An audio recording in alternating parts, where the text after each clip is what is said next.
Okay, so short reviews for February 16th. We are at the end of our rope in terms of February releases. This is the last group of February releases. I have one more EP that I'm going to review in full next week. Otherwise, I'm basically done with February releases outside of I think there's a new record from the guy from Serpent Column that dropped randomly, and I'll probably have to review that because it's pretty good. Otherwise, this is it for me with for February in terms of short reviews, and these are pretty good. Yeah, we'll get into these. The first one is Westing's Future. Westing is the new skin of Slow Season, a California-based heavy psychedelic rock band who lean towards a Led Zeppelin-esque style. Very song-oriented, very kind of a big rock band feeling that leans into their steadier, calm down side on this record and most of their previous ones. The big addition to the group this time around is the guitarist from All Them Witches, who adds, I believe, mostly just lead guitar solos to this record. Um, there's a lot of great lyrics on this album. There's a lot of big riffs. The drumming is fantastic, and I love the sort of retro fidelity of it all, which doesn't sacrifice any of the actual, experience. Um, though I found myself falling asleep a little bit. I think that they chose um, a, an opener that really is on a rant, and I think it's a pretty impressive, it's a nice message and all, but I think they had better openers on the record. I think that the sequence is a little bit off overall, and some of the bigger hits just should have been right up front, like Trouble in the City of Love it should have been song number two. So I think the big song here is probably Lost Riders for me, and then Silent Shout if you're looking to chill out a little bit more. Check it out, see if it sounds anything like your gig. And I'm here just trying to get my good time back off on. Na, na, na, na. I am up too much when I catch the sun. Adverser is an Italian thrash metal band who pretty instantly gave me the feeling that they sound a bit like Creator, and more so more recent Creator, where there's a lot more heavy metal influence in what they're doing. They are being a little bit more anthemic and intentional in what they're doing. The gist of what their sound is basically mid to slow paced thrash metal that isn't groove metal and is influenced by death metal and black thrash metal. Okay. Uh, and it's good. Now, this album just takes a lot of patience. You need to sit down and just let it do its thing. Don't overthink it. Don't sit there saying, hey, this is too slow. Because it will eventually impress with its songwriting. It just takes a while for them to warm up into each of these songs. And there's some real highlights on here, which are memorable and catchy and all that. So when I do a recommendation and I sort of pick through this, I have to be the devil's advocate because I have the patience for this. I can sit there and get a lot of value out of it, but ultimately it's not going to leave a strong impression on most thrash metal fans because it's kind of slow. And you need the adrenaline when you're listening to this kind of music. Otherwise, I mean, it's a pretty solid record. It could be more technical. It could go a little bit further with a lot of what it's doing, but overall, I think it's a great way to introduce yourself to Adverser if you missed their last two records. So, really good show on this album, and go listen to a clip.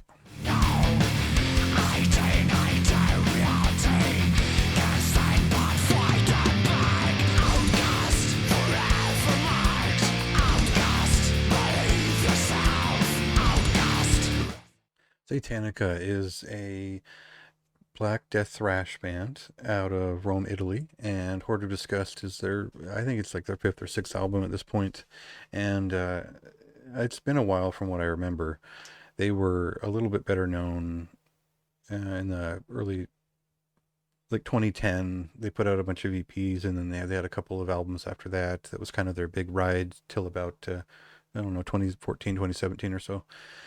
Their style is very much influenced by Sodom, early Hellhammer, Celtic Frost in a lot of ways. The way I see it, it's like they picked up the rhythms of Persecution Mania and then hammered away at them with this kind of witching, bestial style of Black Death thrash metal.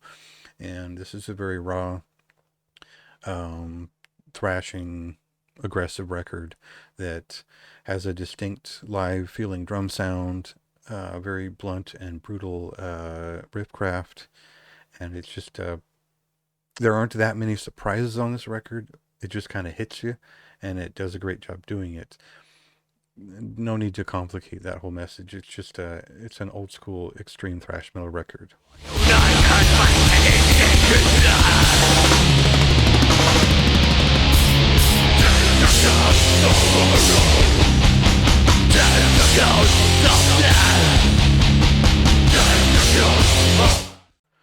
So you may or may not remember No Spill Blood. It's an Irish synth rock slash post metal band who they put out an album back in 2015. It was quite popular among people who listen to popular music, and it got them onto Roadburn. You know, it was that experimental, it was experiential, it was cool. Think of it like take atmospheric, blackened post metal, but take out the guitars and replace them with synthesizers, probably guitar synthesizers, and you have the general idea of what this band is. For me, it feels like atmospheric sludge metal with keyboards instead of guitars and just one vocalist. And it's pretty cool. I enjoyed Eye of Night as a continuation of what they were doing before. It is a little bit of a leap in a different direction in terms of tone. I think this is a little bit darker feeling, and it's a cool thing to pick up. I think if you're like me and you listen to a lot of like video game music and all that, there's a certain current running through it that isn't so much adventurous as it is a mood, and I think the mood is pretty strong here and worth checking out.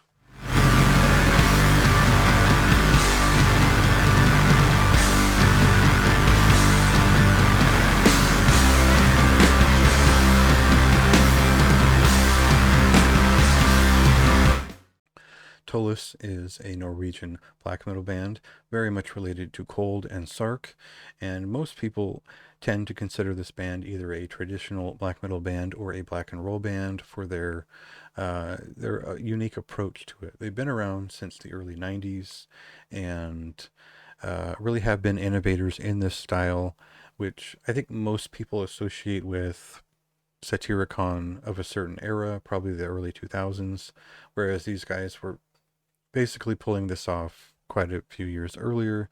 Uh, no real comment on who did it first. It doesn't really matter. This is kind of their sound and the standard. And there are many albums in at this point, but they are 2 albums into kind of coming back to this project after many years spent in Tullus and Sark. Or I'm sorry, Cold and Sark in various degrees. So to keep it simple, I think they had found a way back in with Old Death, and they were doing their thing. They had that voice back, but here with Fandon's Call, they bring the songs.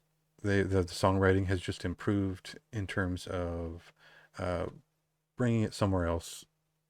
You know, and the lyrics are really good on these records, especially this one, to the point where, well, you know, I don't know Norwegian, and the translation is pretty rough on my part with an auto translator, but it puts you in a place well enough to where you understand sort of the imaginative, specifically Norwegian locale of what's happening on this record. So it takes me a lot further than the usual sort of black and roll goofing or the punkish black metal side of Norwegian black metal, and it takes me into something a little bit more classic, a little bit more menacing, but also, you know, fully having a bit of fun with the rhythms and the swing of things. I really appreciated the live feeling production values, which still feel big and professional, but still have some of the room noise in the periphery. You might have to crank it to really hear some of that, but it's a really strong standard for black metal production in this way, that especially the style. So if you're going to keep it simple, I think this is the way to do it and still emphasize the strength of those straightforward song types and the more clever stuff that the guitarist and the vocalist have to throw in there. So, fantastic record.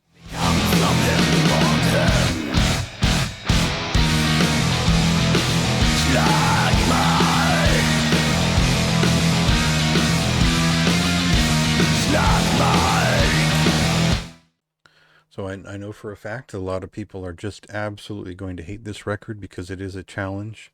It is not even confrontational. It's sort of an atmospherically guided bad trip. It's from Big Brave, who are an experimental, what I would consider a post-metal band from Montreal, Quebec. And this is following a collaboration with The Body, which found the band stretching into more atmospheric climbs, doing less with more, or more with less. And this record is all about the mood that is able to convey. But I feel like there's like a serious blockage here in terms of actually conveying that. And it's almost like performance art. It's I've got something to say to you, but whatever emotional headspace I'm in, I can't quite say it all the way, or I'm skirting around the issue. There's a lot of skirting around the issue on Nature Mort, which that's just my interpretation of the art metal that it is. And for a lot of people, it will be a lot of guitar noise, a lot of abstract bursts of distortion, and some general sludge metal outlines that may fit into interest in more obscure noise rock and that kind of thing. I don't know. It's certainly not memorable. It's definitely a bit challenging to make anything of, but when they do attempt to convey emotion in strange voices and whatnot, something comes across. And it's just interesting enough to keep me listening for more than once. And I think if I was in the right mood for it, maybe it would land differently. But I didn't get quite to the point of suspending disbelief. So this is for a specific fan. I don't know if I'm entirely it, but it was pretty interesting.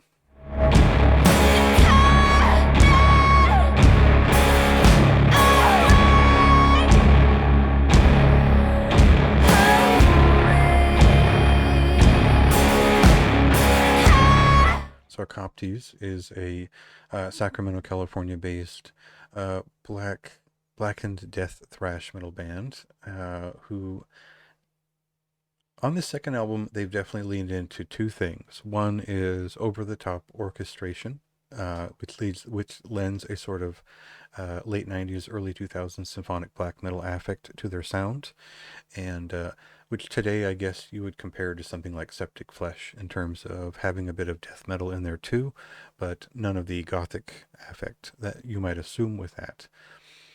Um, Otherwise, you can tell the main composer is a fan of thrash metal in the most classic sense. There are a lot of thrash referenced riffs in here, as well as a little bit less classic death metal influence and a fair dose of second wave black metal guitar fundamentals.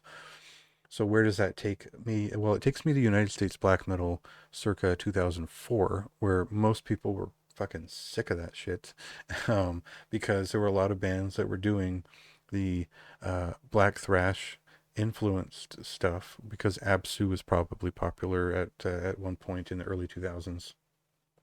One of my favorite bands, but and then stuff like Dimmu Borgir was popular too. It's sort of the state of where deathcore is right now in terms of the symphonic and progressive stuff kind of going as far as it can before people become exhausted with it. So there is that similar over the top, maximal, everything in, everything loud. Let's just get it all out right there. And it only works for me because the thrash influenced guitar work dominates most of these songs with interest. Um, I've seen a lot of people very impressed with this record, and I feel like I have probably like 20 CDs from the early 2000s that are, pretty similar. I mean, people hated that last Thyrane album, things that really got a little more progressive with this similar style. So it's interesting to see that this interests people so much, and I get it. I don't know if it's anything amazing for my taste, but I do think that keeping the riffs active, engaged, and aggressive really carries this record through its very overblown symphonic side and the not always necessary black metal push of the vocals. I think they go somewhere with it in these. They prove themselves in these 13-minute songs on here. So check those out to really get an idea of, like, Dead Silence is the one where I would say you're getting the full effect of the band. So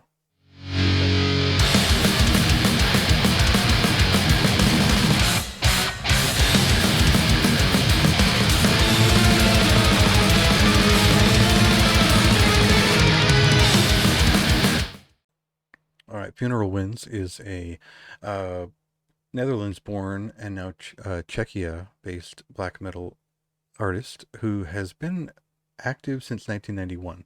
He put out a couple of smaller demos back in the early 90s, 92, 93, and then eventually managed a full length in 1998, Dominus Soul. And I wouldn't say that's the reason why most people remember the artist, but it was an early start compared to most. And he's gotten a lot more notice for his work since 2018, where he picked the project back up and really hit a classic standard with it. He's very much an early 90s satanic black metal fundamentalist in a lot of ways, and it bodes well for everything he's done. I really feel like Gruzella Menton, however you pronounce that, was where he kind of came back and really found the sort of magic of keeping it simple and attacking it with some sort of lighter thrashing moments and a lot of pure black metal feeling, which is very related to the early Norwegian tradition in a lot of ways. And now with this record, he's iterated on it in a meaningful way and switches things up, keeps it going, keeps the momentum going, and still manages some more mid-paced moments to break it up. It's cool. Go listen to the stuff.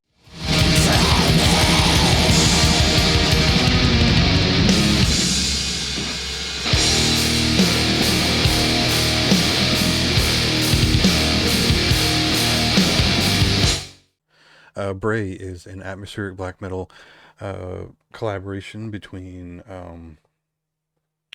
Spartadautus and Deha, who you should know them from at least one band. They both have about 30 and have, put out as many albums as they possibly can every year.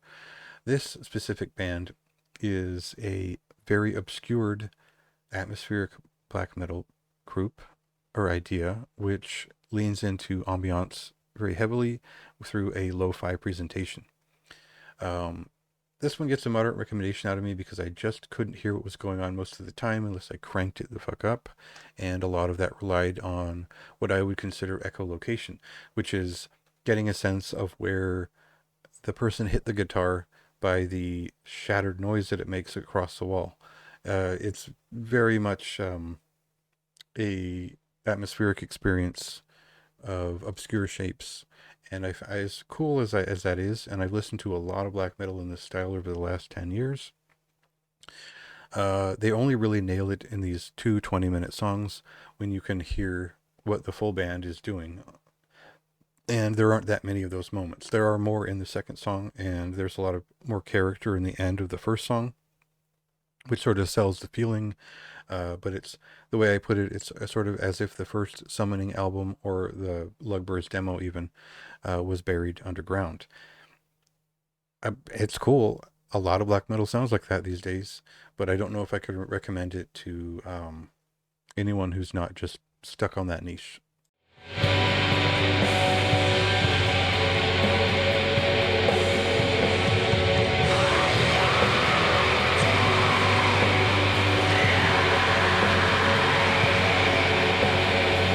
All right, Iceland is a industrial metal band with some death metal, doom metal, and various other influences going into their sound, and I believe Drain is their first official EP after they put out a tape back in 2015. It seems like they weren't sure if they were going to go anywhere with it because a member had left or wasn't involved anymore, and they brought it back. And I'm kind of glad they did. I think this is a cool take on what industrial metal was before the really commercial crap sort of hit in the 90s. Um, and, well, it was always kind of there, but uh, this is more in the Godflesh vein of things where there's a focus on atmosphere, a sort of distraught pre 1994 feeling uh, to it, where there is less of the angst and more of the existential dread involved in their expression. So this means mostly distant death metal vocals, uh, darker, more atmospheric guitar work, and uh, similarly atmospheric drum programming to sort of fit into that whole modus. And it makes for two types of songs in general. One, which are the more patient and plodding dirges, and then the otherwise they're more active, more readably industrial, sort of death metal feeling songs. So I was kind of split between which side of the band I liked more. I ended up liking the more steadier droning pieces. They're just a little bit more captivating. But overall, this is a pretty quality industrial metal album. Uh, as far I've yet to be truly challenged and impressed by an industrial death metal album in general outside of 1993. So this was a pretty good start to the project as the way I would see it, and I hope they kind of figure out a way to keep going with it and emphasize that mix of atmospheric doom with industrial, because I think that they could keep it sparse and still exciting in that minimal way, but extend these song ideas to something more bold and elaborate. So pretty cool record, and a good way to end this week's column. So there you go.